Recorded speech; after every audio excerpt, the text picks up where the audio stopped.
And it's BBOR, Black Box Online Radio, coming to you from West Virginia at heart and from around the globe. And hello, everybody. Today is Tuesday. It is time for True Crime Talk Radio in the morning. True Crime Talk Radio is a segment where I can talk about multiple subjects within a single episode. And because today is Tuesday, you guys can say hello to Snoopy here. And you guys know the drill. You can hit the like button if you want, subscribe if you haven't, and drop something down below in the comments section or the live chat if you have something to say. And it looks like we have a couple people here in the chat. Omar is here. He says, howdy, Ned. Howdy to you too, Omar. Casbah says, good morning. Good morning to you too, Casbah. Malachi Mike says, wacky high profile. You caught my attention. Hey, I'm trying my best, Malachi Mike. And some of you on the East Coast of the United States might be noticing that there's a difference in the time change.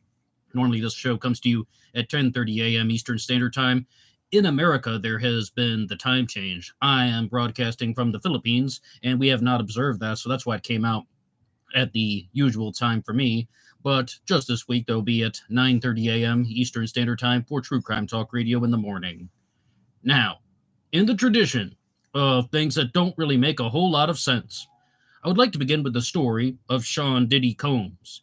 He is a rapper, recording artist, musician, producer, does a bunch of stuff. And he has come into the hot waters, I guess we can just say. A lot of allegations have been made against the recording artist Sean Diddy Combs. And I finally sat down and I watched the Bad Things True Crime video about all of the crimes that he's been accused of because I'm going to be very honest with you people. That's not my scene. I am not someone who has closely followed Sean Diddy Combs in the past. To be honest, there was only one song from him that I ever liked, and it was I Need a Girl Part 1. I think that was the name of it. It's the one he did with Usher 20 years ago or something like that. So I sat down and I watched this video. What has he been accused of? It sounded like what he was doing was he was talking to a bunch of people who are up and coming musicians or even people who are part of his entourage, and he would lure them into his world, and he would do these things called rage outs or freak outs where they were advertised as parties. They were presented as parties to people who wanted to be heavily involved with the music scene. However, in reality, it was just about blackmail. It was like a lot of other criminal operations, getting people to do illegal drugs that they did not want to do, even getting people to use the services of illegal sex workers when they did not want to do it because, now you've done something illegal. I have the proof.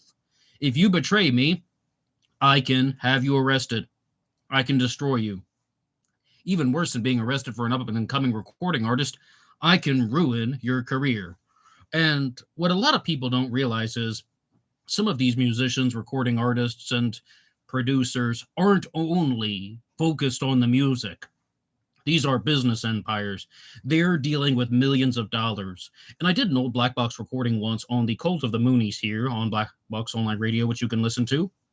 And it talked about how when you have a multi-million-dollar operation or a multi-billion-dollar operation, somebody just doesn't walk away from that. There are all types of interconnected dynamics that go on with multi-billion dollar enterprises.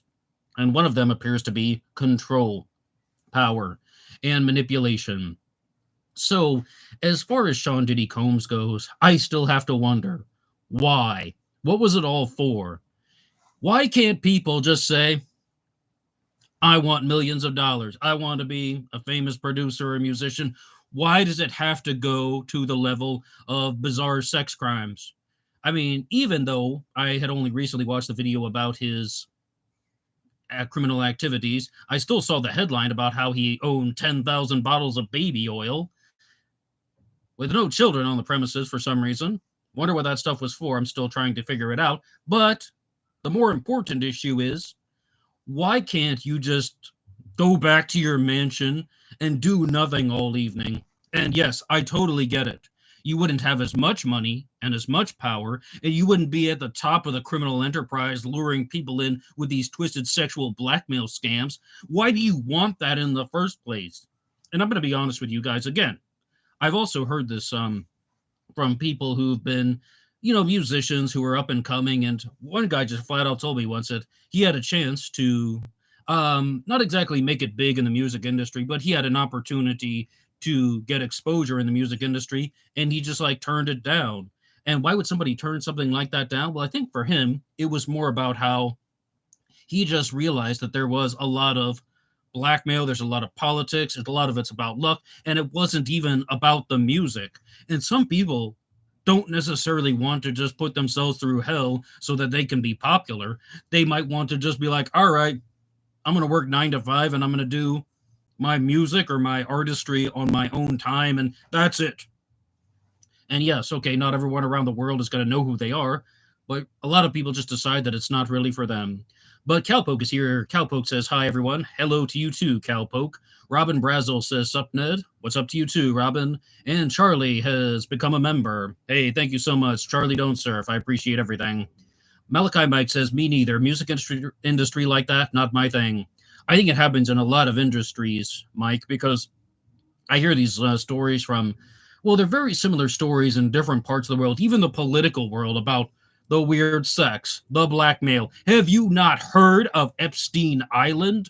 I mean, that's what that thing was all about. And that's why there are numerous comparisons between Sean Diddy Combs and Jeffrey Epstein. They're like, with Epstein Island, that's what they accuse him of. And YouTube really does not like it when I talk about this. So I'm going to be very brief. Epstein Island is kind of a similar operation. Business elites, financial elites, political elites are lured to Epstein Island. They think that it's just a party, but it's a giant blackmail scam. And Jeffrey Epstein was the person in charge of the blackmail scam, or he was a proponent of it. He was a manager of it. We don't even necessarily know who was at the top or what was going on. Scott is here. Good morning, Scott. Cowpoke says, I follow law tubers, so they talk about everything Diddy, every Diddy filing. Yeah, the law tubers are actually putting out some fairly entertaining content, and I really didn't watch law tubers before this year, even though they've always been around. And Cowpoke says, I knew little about him prior to seeing them follow it. Well, I knew who Sean Diddy Combs was. I mean, he's a famous recording artist, and his music would always come on, and I would just kind of change the station or change the channel. Now, Ed Edwards says, why would he want power? Ed, I know why people want power. What I don't get is, why aren't certain levels of power sufficient where you just have to enter into this world where you're destroying humanity, not even for profit, simply because you can? Okay, yeah, some people want to work and they want to earn lots of money and they want to put it into an investment account and then they want to get lots of money. Other people want to work and get promoted and be the manager and be the boss. End of story. Money, power. But other people just do not accept that that's enough. Instead, they will do things that are just completely destructive, like pulling people into sexual scams, pulling people into illegal drug scams, forcing people to do things against their will, and blackmailing them. And it requires a certain dishonest element. It requires a certain psychopathic element. And Ed Edwards says Roy Cohn apparently did the same thing in The Apprentice. He was Donald Trump's lawyer. Not too familiar on that story. I'll have to look into it. Malachi Mike says, this reminds me of a mob scheme. Blackmail, use the person for their desires. So much of it is a mob scheme. People have compared the music industry to the mob schemes for a very long time. And no, I'm not an insider to it, but I can definitely comprehend the parallels. And Ed Edwards says, Epstein, Diddy, Weinstein. Sure, because Harvey Weinstein was in more of the film productions side of things. And, the allegations against Harvey Weinstein were just very, very bizarre. And I think that there is another element that goes into Harvey Weinstein's behaviors because that was the beginning of the Me Too movement. And there were a lot of sex crimes that were happening in the film and TV world. And people were turning a blind eye to it because these presenters and producers and actors were famous. And people just didn't want to accept that they were doing bad things. The fans and the audience didn't want to know anything about it. They're just turning a blind eye to it. And the other people who are trying to make it big in the world of film and television are also turning a blind eye to it for the same reasons that I've been saying about Sean Diddy Combs. They didn't want to get their careers ruined. And Christopher Valdez is here. He says, the casting couch. Sure. But if anyone would like to see a bigger presentation on the crimes that Sean Diddy Combs has been accused of, you can find that on the channel Bad Things True Crime. And someone was saying that they were following the law tubers. And one case that has been closely followed by the law tubers is the story of Leilani Simon. And I'm just providing an update about that. She was found guilty of the murder of her son, and she threw her son into a dumpster late at night and claimed that she thought that he was a bag of expired seafood pasta that had turned bad. So she just threw it all out at 1 a.m. in a dumpster. She was found guilty. But there is another case that's been closely followed by the law tubers, and that is the story of Sarah Boone. And that's a case that I've never mentioned before here on Black Box Online Radio. And True Crime Talk Radio is a segment where I can talk about multiple subjects within a single episode. So, with Sarah Boone, she committed the murder of an individual named Jorge Torres. And I can say that because she was also found guilty. But this is one of the most bizarre defenses that I've heard put forward since I've been following true crime for 30 years. And it's that it was the game of the hide and seek defense. That's what they were doing. She said that during a drunken game of hide and seek with her partner, Jorge Torres, she either allowed him to get into a suitcase or she even encouraged him to get into the suitcase. There are two variants of the story. One of them is that he was hiding from her during this game of hide and seek, and he was inside a suitcase, kind of like trying to hide up, zipped it up from the inside. And then the story changes, and she said that she was a participant helping him into the suitcase just to see if he could pull it off or that he could fit in there. And then once he was inside, she just started beating him and saying things to the effect of, "This is how it feels when you beat me. This is how it feels when you choke me. You can't breathe. Well, I couldn't breathe when you did that." So he was murdered in a type of revenge ploy. But of course, the defenses don't stand up to something like that because there are going to be other variants of the story. And the law tubers, as someone brought up, were even just saying, why would she concoct a particular type of defense like that? Because she could have just said that it was a drunken game of hide and seek. She passed out and he stayed in the suitcase. That probably wouldn't explain all the injuries if he was beaten from the inside. But Sarah Boone was found guilty. And this also begs the question of people who are in difficult situations try to use some very bizarre tactics to get out of them. And other people launch these murderous plans because they think they can get away with it. They think that they won't get caught. But the hide and seek defense is a new one for me. I'm a big follower of the show 48 Hours. I talk about it a lot here on Black Box Online Radio.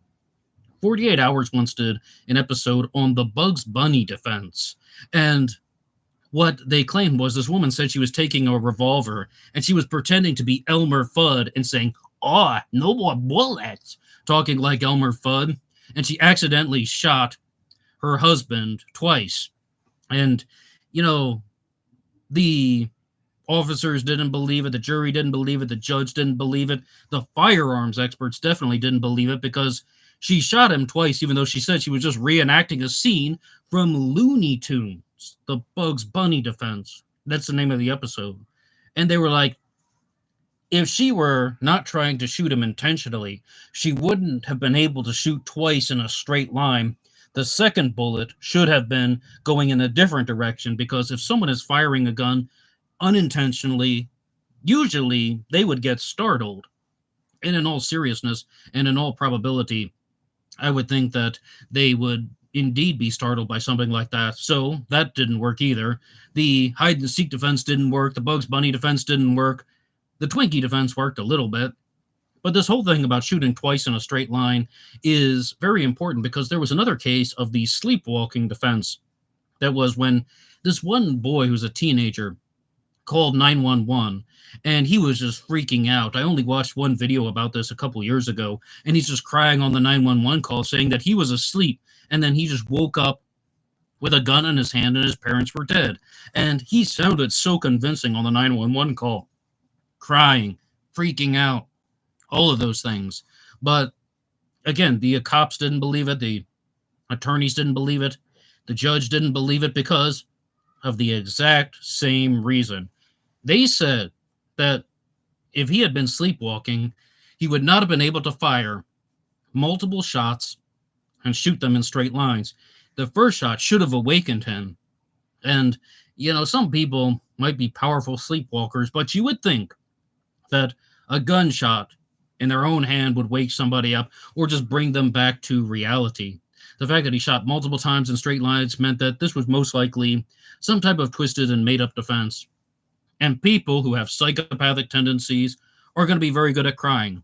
And it goes well beyond that. You guys have heard me talk a lot about psychopathy here on Black Box Online Radio, but as far as the activities of just being liars and deceptive individuals, how about teenagers?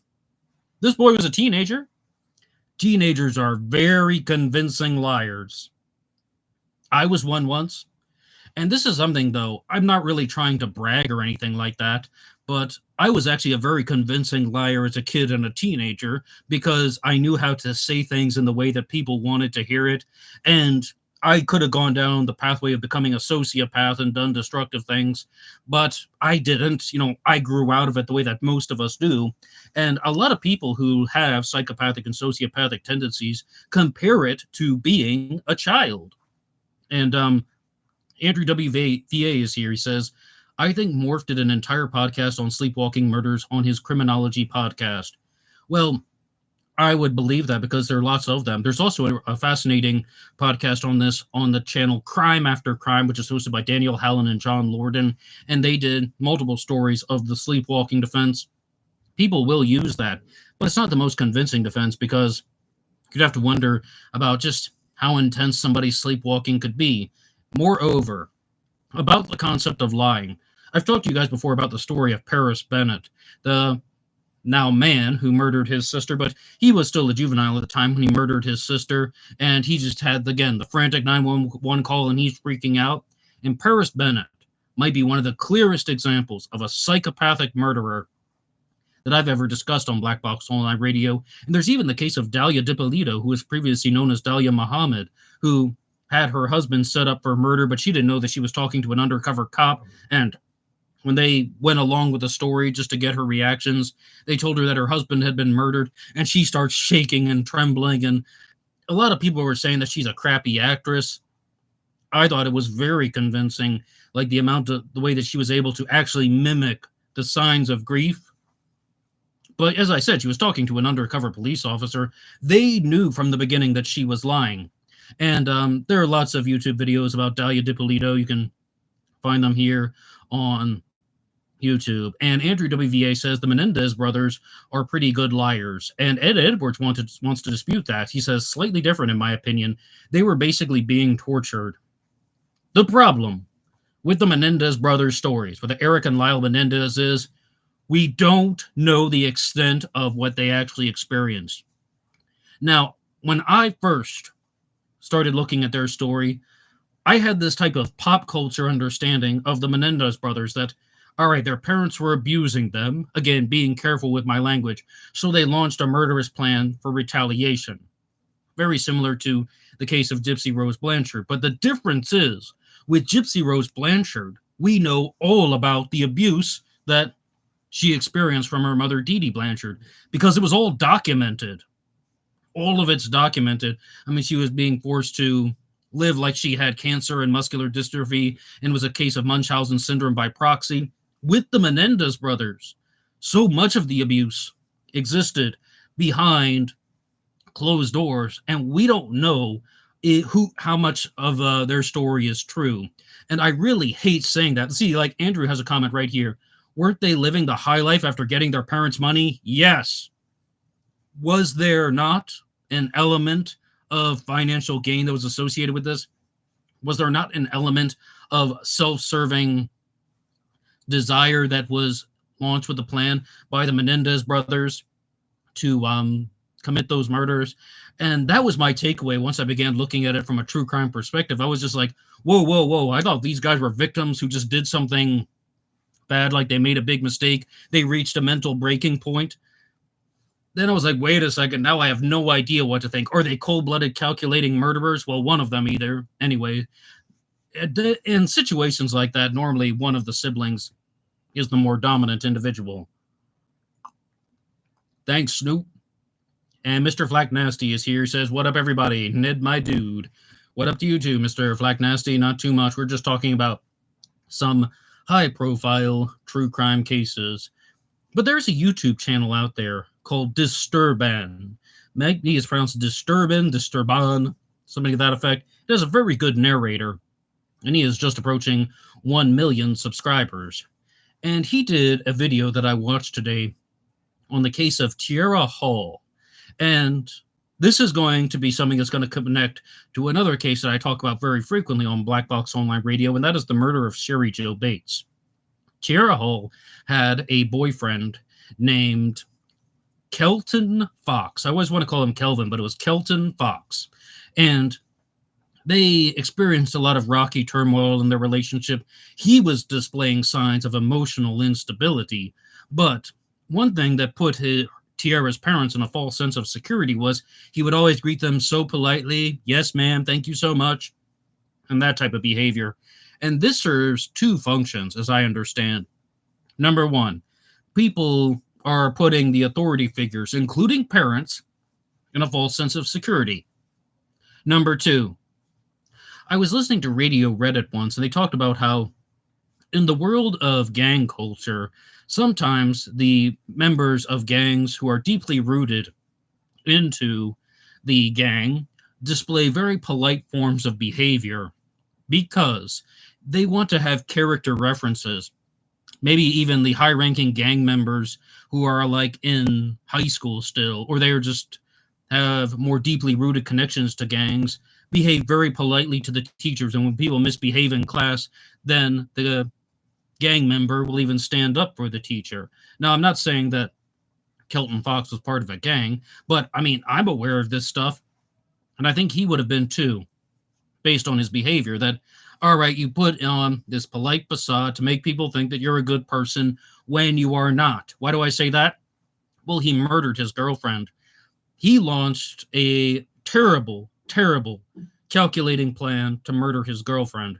She was on her phone in school. She was sitting down on her phone, and he walked by and snatched the phone out of her hand. And she's like, "Hey, give it back." All of this was documented on CCTV cameras. So she's walking out of the school, chasing after him. "Hey, give me back my phone. Give me back my phone." She followed him for 300 meters.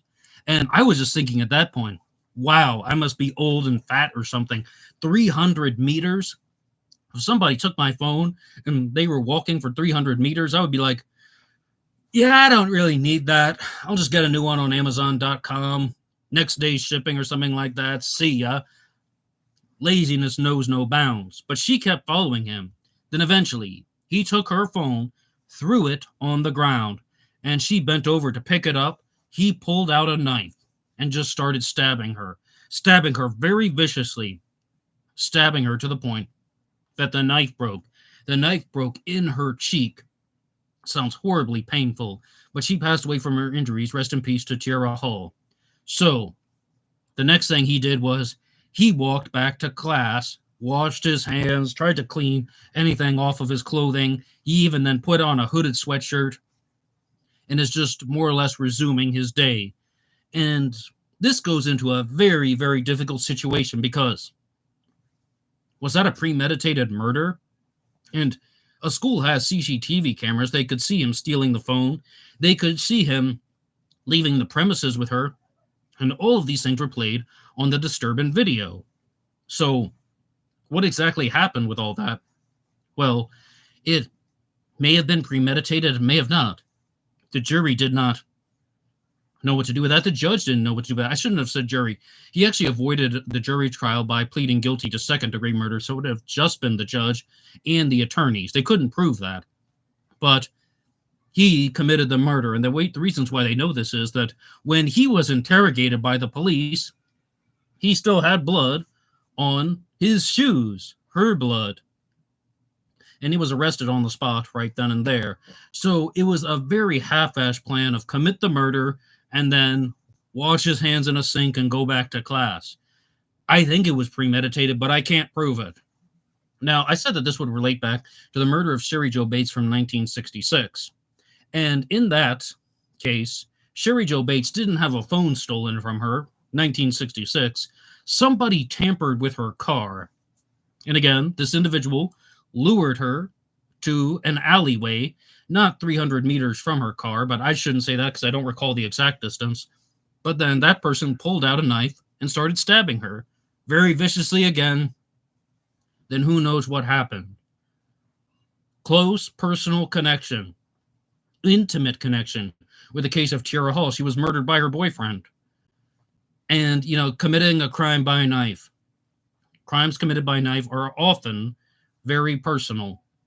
So I think that all fits in line with what could have happened to Sherry Jo Bates, that it's very simply just a case of somebody in her inner circle launched some type of ruse to get her alone, and they stabbed her with a knife. Now, somebody brought this up in one of the chats. It might have actually been on the panel discussion show that's available on Mysteries with Mr. Belgique. We do a regular discussion program about the Zodiac and all things related over there. And they said, Ned, if you think that Sherry Jo was set up in a premeditated ruse killing, why would somebody bring such a small knife? And that's a fair point, because in the case of Tiara Hall, they showed the knife on the screen, and it looked much larger than the one that was used to kill Sherry Jo Bates. So I have to give credit where credit is due. I mean, that's a strong point. Maybe Sherry Jo's killer was not premeditated, and that there's just some moment that snapped. Maybe somebody just wanted to talk to her. I really go back and forth on that, and I think the evidence goes back and forth as well.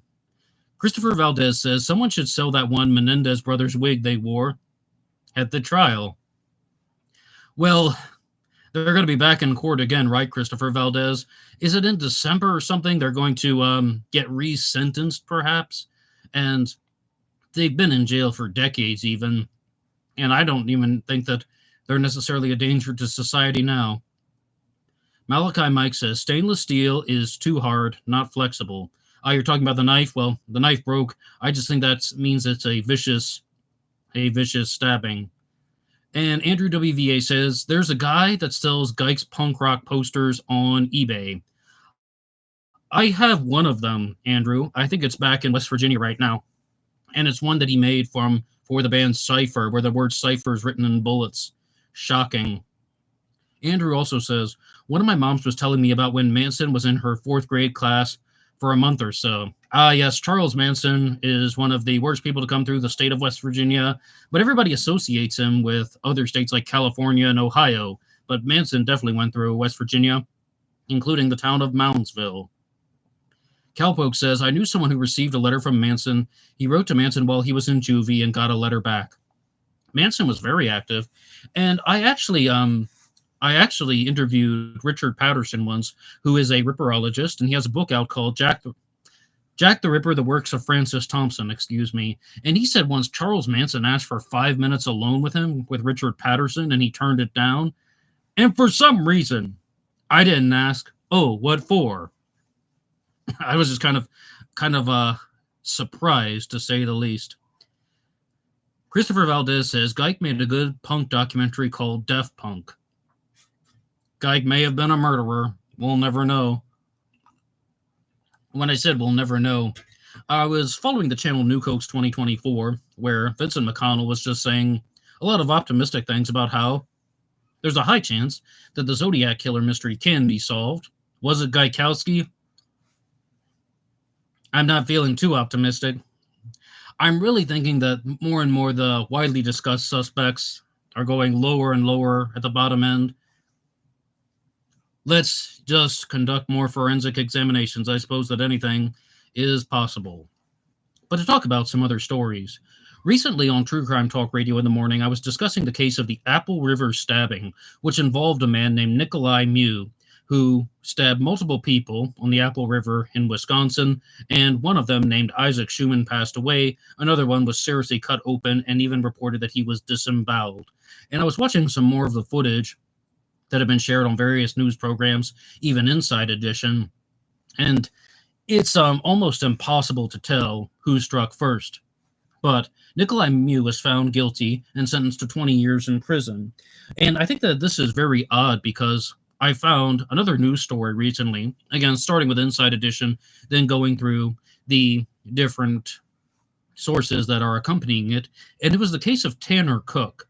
Tanner Cook is a YouTube prankster who still makes YouTube prank videos to this day. And he approached somebody in the Dulles Town Center Mall in Virginia, which is not too far from the part of West Virginia where I grew up in, and he had his phone out, and he was walking up to this guy, and the phone was playing a message that said, "Hey, dipshit, stop thinking about my twinkle." And he was putting the phone in the man's face, and he just was refusing to back down and playing that message over and over again on an audio recording. At one point, the man who was working as an Uber Eats driver, or DoorDash driver, excuse me, even hit the phone out of his face and said, "Stop it," 3 times. Then, when Tanner Cook refused to stop, that guy pulled out a pistol and shot him once in the gut. But Tanner Cook ultimately survived. And then the shooter was found not guilty on the most serious charge of aggravated malicious wounding. And also, he was found guilty on the charge of discharging a firearm within a public building. But he might win the appeal on that one. But I was just thinking about the Apple River stabbing in that case where, again, the whole defense is this person felt threatened and he responded with force. And I ultimately agree with that as a blanket statement. If you feel threatened, yes, you should be able to defend yourself. Like all of these people are just saying, nah, you just have to walk away. Well, in the case of the Tanner Cook story, Tanner Cook was the prankster, mind you. He was not allowing the person to walk away. And that is a key difference between the Apple River stabbing. But the guy is trying to walk away from him. He's telling him to stop. He's hitting the phone out of his face. And the guy is continuously sharing this message with an expletive in it. Even though he's just calling him a dipshit, they still counted that as aggressive behavior, which in many ways it is.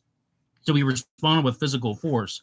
And I think that the only real difference with the Apple River stabbing, based on the evidence that we actually have in videography, is that that's a case where the assailant, Nikolai Mew, did have multiple chances when he could have walked away. And that's what the prosecutors zone in on.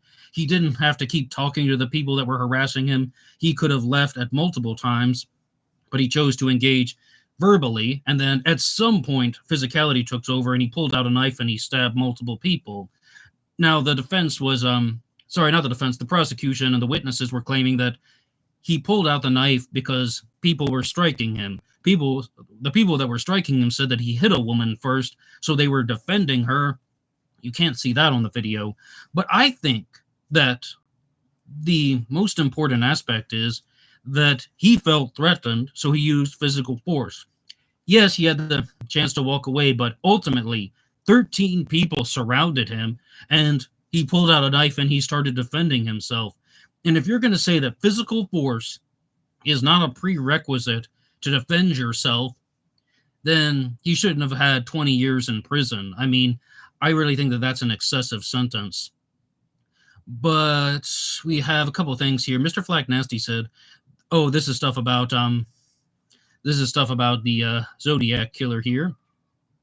But as far as Mr. Flack Nasty's comments will continue, "Yes, sir, if I feel threatened, I'm going to come out with H everything I got." But you should. And I can even comprehend, though, let's say, for example, 13 people surround somebody, and even if they're just shouting insults, they're calling this guy, Nikolai Mew, a pedophile. They're saying that he's spying on young girls, even though there were no young girls in the area. But they're shouting at him, they're insulting him. And the fact that he's surrounded, and then he wants to leave, but he can't. I mean, maybe you can just try, and if then try some other measures. I completely get that, but if people are threatened, they should have the right to defend themselves in various ways. And I'm really glad, though, that the shooter was found not guilty in the Tanner Cook case, because he tried everything. He even used light force at a certain moment by raising his hand up to block the person who's putting the phone in his face, and that didn't work. So it's like he had no other options. And we're going to see this a lot, though, but stand your ground laws should exist. People should have the right to defend themselves if they believe that their lives are threatened. So one other thing that I would like to talk about on True Crime Talk Radio in the morning is the case of Timothy Pittson. I mentioned that I watched the Bad Things True Crime video about Sean Diddy Combs, but Bad Things True Crime is a channel that puts out a lot of videos, and they recently released one on Timothy Pittson. And this is a story that I followed in 2019. I'm sure a lot of you guys will be familiar with it. The case of Timothy Pittson is one where a woman named Amy Fry Pittson went out with her son. She went to a couple water parks, checked into a hotel, and she committed suicide, leaving a note behind saying that her son Timothy Pittson was safe and he would never be found. He was with good people and he would never be found. And to this day, Timothy Pittson has not been located. And Bad Things True Crime did make one error. They misspelled his name. His name is Timothy with two M's, Timmothy. His mother, Amy Fry Pittson, reportedly gave him that name because she wanted him to stand out and be a little bit different and a little bit unique. And the reason why I wanted to talk about this thing, this story, this case, is because I think that I stay away from missing persons cases mostly on Black Box Online Radio, but there is a major criminal element. And Bad Things True Crime openly said that they thought this was a case of foul play, that even though his mother wrote out this note before committing suicide in a hotel room, stating that her son was okay, he was with good people, and he would never be found, they were saying most likely he was murdered. And this is going back 5 years ago, when I would rely a lot more on my instincts when it would come to these true crime stories. And I was just thinking, my first instinct was, he's murdered. He was murdered. She buried his body somewhere, or did something to dispose of his remains in a way that would be even less detectable than burying his body. And the only alternative that I could think of was that there was this theory out there that maybe he was given to a religious order, like some type of cult or even some type of traveling family or something like that. And that's more or less what you will find in some theories, that he was given to a religious cult and he grew up under a different identity. Timothy Pittson would have been 6 years old at the time, mind you. And I don't think there's any evidence to support that. So I think that this is just more or less going to show that sadly, it seems like he passed away. And the reason why I keep revisiting the story of Timothy Pittson is because there were so many warning signs, and they were all ignored. His mother, Amy Fry Pittson, had some very intense battles with mental instability, mental illnesses, and just her overall mental health. And the story that I always share on Black Box Online Radio is, I was listening to a podcast. It was it was in the Into Thin Air podcast, and they're talking to her ex-husband, and he just says, I couldn't believe that this happened. There were no warning signs. And the host saw right through it, and he's like, wait a second, didn't she attempt suicide once by jumping off a cliff? He's like, oh, yeah, she was mad because she didn't get a promotion that she wanted. She didn't get the job that she wanted. And then it's all of a sudden, it's like, yeah, there were warning signs. They were just ignored. Melissa Rose Tappa is here. Hello, Melissa. She says the Timothy Pittson case location is Illinois and Wisconsin, over near Melissa's neck of the woods. And Melissa was a recent guest on Mysteries with Mr. Belgique for our most recent panel discussion show. And I invite you guys to check that out. There's also a weekend segment called Let's Talk with Ned. That's me, Black Box Ned. And this week we will be doing a new episode. Last week one didn't come out, but there were some technical issues in Belgium on Jerome's side, but we'll be out soon. And Melissa Rose says, a horrible case of parental alienation, yes, possibly murder-suicide. Well, Melissa, it's terrible, but I think that murder-suicide is the most likely option. There just doesn't appear to be any physical evidence that Timothy Pittson was taken anywhere. And, I mean, you can speculate until the cows come home, but, I mean, other than just saying that he has passed away, and he maybe passed away shortly before she did, is perhaps the best that I can do. Malachi Mike says, oh, you guys are sharing some things between each other. I'll let that go. And Melissa says, but until he is found, we must keep searching. Okay, Melissa, one thing that I was planning on doing in the past was I made 3 episodes about the disappearance of Timothy Pittson back in 2019. And I wanted to look at all of the possible locations, almost like geographic profiling, map out all the possible locations where Amy Fry Pittson could have been and where she could have gone. And, just looking at, could there be any exact spot where Timothy was last seen, try to narrow things down from there, and then follow the leads based on that. But, it's been about 5 years. And one reason is that I no longer do the Anything Goes Friday segment, so I'm mostly focusing the channel more on the Zodiac Killer, Jack the Ripper, and DB Cooper. But perhaps we can do that for a future episode on the Tuesday and Thursday shows. Thank you, Snoop. And we have Rob Beansman is here. Hello, kitties. Hello, Rob Beansman. You got to get the kitties as they come bouncing off the bus. YouTube, that was a joke. You got to demonetize everything these days. And Melissa says, yes, lots of warnings and mental instability from the mother. I've gone through so many stories with you guys here on True Crime Talk Radio in the morning about how there are warning signs and mental instability issues with the mothers, the fathers, the boyfriends. How about everything that I just said about the murder of Tiara Hall, murdered by her boyfriend? All the warning signs were there. Escalating deviant behavior, psychopathic tendencies, and another thing that was reported about the murder of Tiara Hall is the boyfriend that committed the murder shows no remorse. He was like creating the type of glib and superficial charm that sociopaths do. He couldn't get what he wanted out of her, so he murdered her, more or less. Terrible. And Paranoid Android says, Ned, what time do the cows usually come home? In West Virginia, supper time, whenever that is, you got to ring one of them triangles. Sometimes you got to pull the dinner bell, then the cows come home. It's kind of weird how that works out. Captain Jenks says, hopefully Google will sell YouTube to someone that can run it better. Elon Musk is going to buy it as soon as he reaches $1 trillion in net worth. And then he's going to make this a free speech platform, right? I'm not holding my breath, Uncle Elon.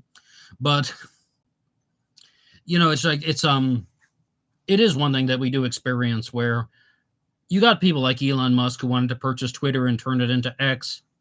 Maybe some group of billionaires will get together and buy YouTube and take it away from Google.